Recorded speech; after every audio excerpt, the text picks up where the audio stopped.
I'm Christina Tobin, and you're joining the Free and Equal Network today. I'm here in Manhattan, New York, with former Attorney General Mr. Ramsey Clark. Mr. Clark, it's great to finally meet you after all this time. Well, it's good to have you here in New York, and I wish you well in California and Los Angeles and at UCLA. Thank you for that. I appreciate justice, standing for what's right, and thank you for listening to all that situation, which our supporters will become aware of in the future in greater detail, I feel. And so I wanted to, first of all, thank you for your support this past September 19th, your video in tribute to Mrs. Amelia Boynton Robinson at our United We Stand Fest. But before I go into that, can you tell our listeners just briefly your background? There's a lot, but briefly let our viewers know who you are and what you stand for. As far as justice, I feel you are a man of justice. Well, you try to be. I came out of Texas. I've been a lawyer for 3/4 of a century almost. And I hope I'm standing for justice, but you never know. Well, you were very much involved in drafting the Civil Rights Act and the Voting Rights Act bill. Could you tell us a little bit about that back in the 60s as the former Attorney General, serving under Lyndon B. Johnson and Kennedy, correct? I was there from the first day of Kennedy, the last day of Johnson. The 60s were a uniquely exciting time because the country was optimistic. We believed we could overcome racism, and we believed we could overcome war. We made some progress, particularly in race questions, but in war we've not solved the problem yet by any means. I believe someday we will. You recently came from a trip from Damascus, Syria, correct?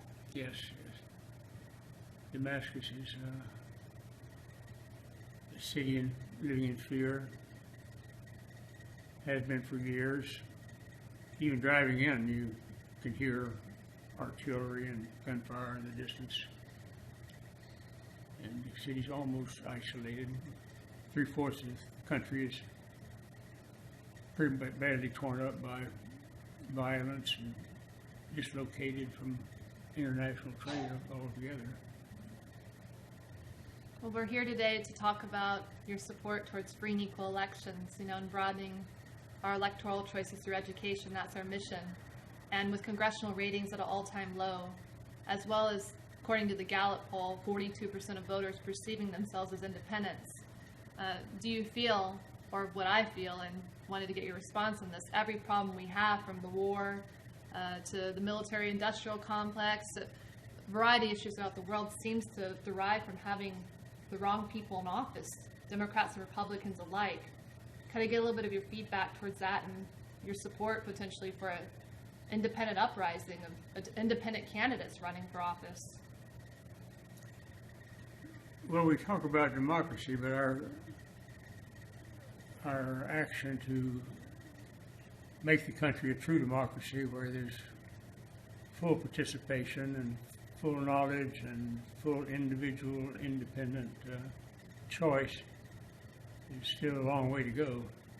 The Voting Rights Act of 1965 was a major breakthrough. We had even broader voting rights legislation in 1968, but we still lag way behind what we ought to be doing in voting, and we're not a real democracy when a more elite sector of the society determines the election's outcomes. And money in the campaigns. We need to take money out of politics so that merit will decide, not money. It seems like the best way to address campaign finance, get rid of money out of politics, is essentially for a peaceful movement to rise that inspires the youth, you out there, the 18 to 28-year-olds, and we the people, to vote, to run for office, to become informed about our electoral system. And here's a man that I very much look up to, an individual that has taken a stand in support of our voting rights, which brings me full circle back to Mother Amelia Boynton Robinson of Selma, who truly inspired, led Martin Luther King to Selma, a woman who recently passed away at 100, I believe, 10 years of age. And her involvement in the women's suffrage right, the civil rights that is, being the first African American to run for Congress in the 60s, the Selma being beaten and essentially left for dead on the bridge of Selma. Her involvement sparked Selma, which evolved into Bloody Sunday, one day that changed America for 50 years. So I just wanted to get a little bit of feel of what it was like to know Mrs. Amelia Boynton Robinson, as we will be paying tribute to her next year through our presidential debate and United We Stand Fest tour, having been a friend of hers. Well, she's certainly one of the great Americans. And I met her in '65. I was sent down to head up the federal forces trying to protect the marchers from Selma, Montgomery, which, you know, nobody in their right mind would want to march from Selma, Montgomery in broiling sun in the early summer. But the desire for the right to vote was so powerful that a huge organization of people from Selma and the adjacent area brought in people from all over the country. Finally, a court had to restrict the march to 50 marchers, 2 abreast, from the city limits of Selma to the city limits of Montgomery. Inside the city, as many people as you could get there, coming across Raymond Prentice Bridge, there was a wide flood of people coming out of Selma. But once you're on the highway, it had to be 50. 5 nights it took us, 2 abreast. It was like the Civil War. We camped out, we put up tents for everybody, and had fires and military people with rifles marching around, just trying to protect 50 people marching from Selma, Montgomery, something nobody would want to do in their right mind in the broiling sun of early summer in Alabama. Well, my understanding is we have a lot of people in office, whether it's past, current presidents. I never really focus on individuals. They're part of a flawed system. If they weren't there, there would be somebody else there to replace them. But what sets Amelia Boynton Robinson, I feel, apart from the rest, she's real. The real deal. And history doesn't, I feel, cover her in the light that I think one day we will. I hope the bridge, Selma's named after her someday. I hope her home becomes a historic site in Selma. So thank you for your support of Amelia. And as you may recall, she was slated to be our keynote speaker at the fest this past September 19th, but she passed away a month or so prior to that. I had the privilege of meeting her last April or so, interviewing her in LA.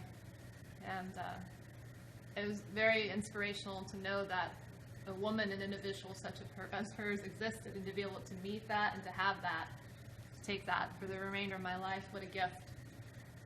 So on that note, I definitely welcome you to be a part of the United We Stand Fest next October, which is slated to be at University of Colorado Boulder. I know you expressed interest in being there, and I'd love for you to be there in person this time to speak and support. I hope I'll be able to make it. I hope so too. Thank you. I know you're there in spirit. Yeah. So thank you to Mr. Ramsey Clark, Amelia Boynton Robinson, so many different individuals out there like Dennis Kucinich, to Dr. Ron Paul, Jesse Ventura, Ross Perot, Anderson.